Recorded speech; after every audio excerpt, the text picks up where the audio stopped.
A small gesture.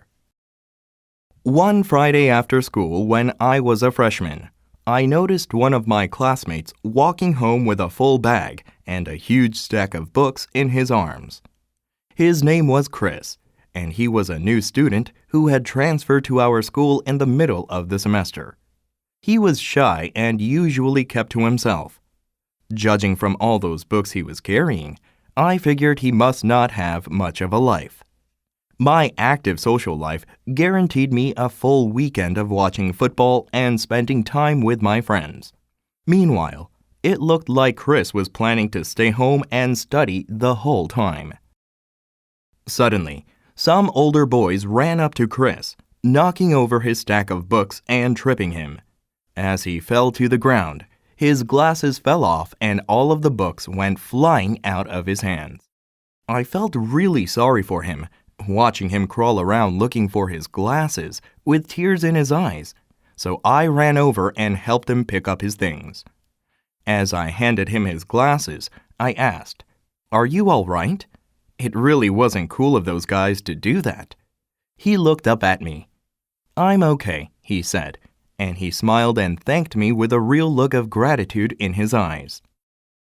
I helped him up and offered to carry some of his books for him. As we walked along, it turned out that he lived near my house. The more we talked, the more I realized that we actually had a lot in common.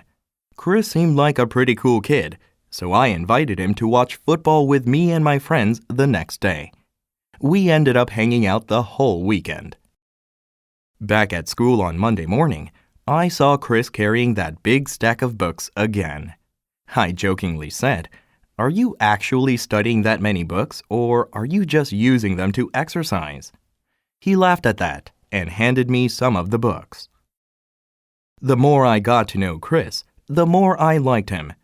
Over the next few years, we became best friends. When we were seniors, I was disappointed that we wouldn't be going to the same college the following year.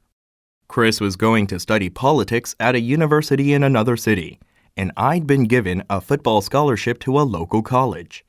Still, I knew that the distance wouldn't affect our friendship. He and I would always be friends. As the top student in our school, Chris was chosen to give a speech at our graduation ceremony. I knew he was perfect for the job. When I saw Chris on graduation day, I thought about how much he had changed since we first met. He had become fit and confident, and was very popular with the girls at our school. At the same time, he was very smart and always got good grades. I may have been the star player of our school's football team, but sometimes I was secretly jealous of Chris. I could tell that he was nervous about giving his speech, so I decided to give him some last-minute words of encouragement.